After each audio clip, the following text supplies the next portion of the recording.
Good morning.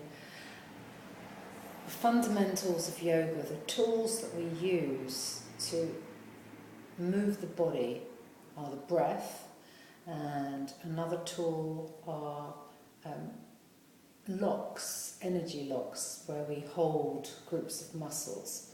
So we're just going to start with the breath. All asana, all movements are accompanied by a breath that is like the ocean going in and then coming out again. And there's a tiny little pause as the ocean goes out, and a tiny little pause as the ocean comes in. And as you become more adept in your asana practice, moving, that this begins to make sense. It calms the mind, it enables the mind to focus on the postures. And when we do that, we calm the mind. It's usually our minds that are upsetting us most in life. We go round and round in circles. So yoga is a process of calming the mind, during which the body becomes very healthy and we become much more coherent as creatures. So placing the hand on the belly and another hand on the chest, we're going to begin with a belly breath, breathing in through the nose with a big, big, big Buddha belly. Exhaling, drawing in towards the spine. And as we do this, at the very bottom of the breath, a very extreme version of this is to draw the belly in and up underneath the ribs. And then we breathe in again.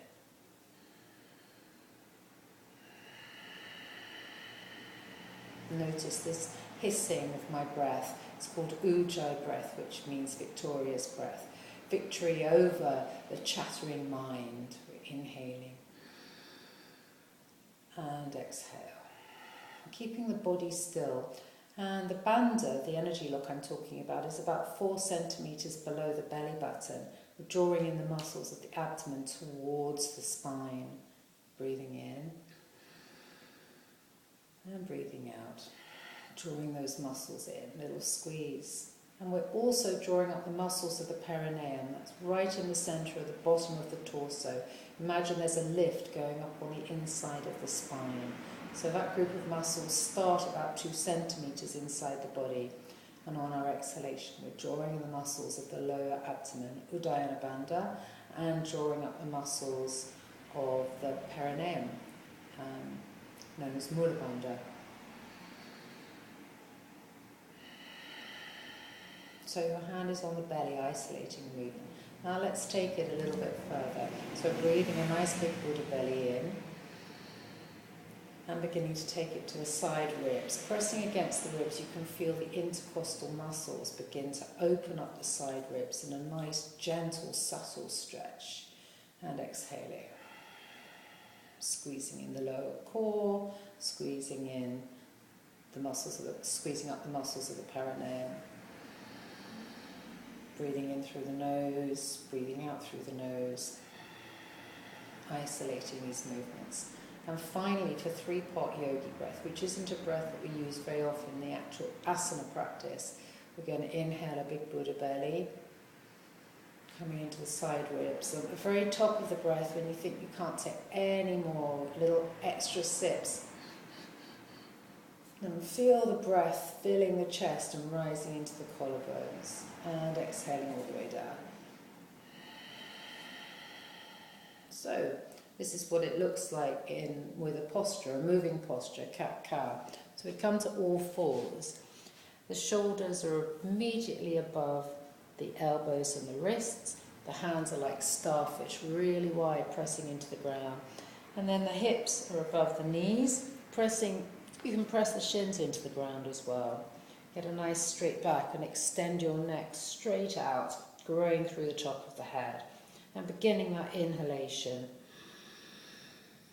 arching the back, we open the shoulders as if we were undoing taps. So we have that sense of opening the chest. And then exhale, curling down, squeezing the core, squeezing those bandhas in, squeezing the muscles of the lower core towards the spine, squeezing up the muscles of the perineum. Inhale, coming all the way up again. Lengthening through the top of the neck, really arching. And you adapt this. It's the most wonderful stretch. Accompanied by the breath, it's very soothing. As we inhale and we come up, we open the chest, drawing the shoulder blades down the spine, trying to squeeze the lat muscles, squeezing them together, squeezing the shoulder blades together. Exhale, curling down. One more posture to tell you about. We're going to bring the knees wide and the toes together. I'm going to come down onto the heels. The bum comes down onto the heels, stretching the arms out, and then the torso can come down between the legs. Forehead on the ground. The head weighs 10 pounds. We're resting it on the ground and continuing the Buddha belly breath. You might find you're like this if your hips are very, very tight. That's absolutely fine. And if you begin to open and you can come down, I've been doing yoga for a few years, so my body just does this. It feels comfortable in whatever position you're in. You might want a block to support the bum as well. And inhaling and exhaling. So throughout your yoga practice, if anything ever becomes a bit too much, we always come to child's pose. When you go to a yoga class, it's your practice and there's someone who's guiding you, but it's your practice. Be responsible for your own body. Practicing with ahimsa, which is non-harm to yourself, and truth, satya. So we're aware of what the body is. The mind is watching the body, seeing where the body is at any particular time. So happy go-go yogaing.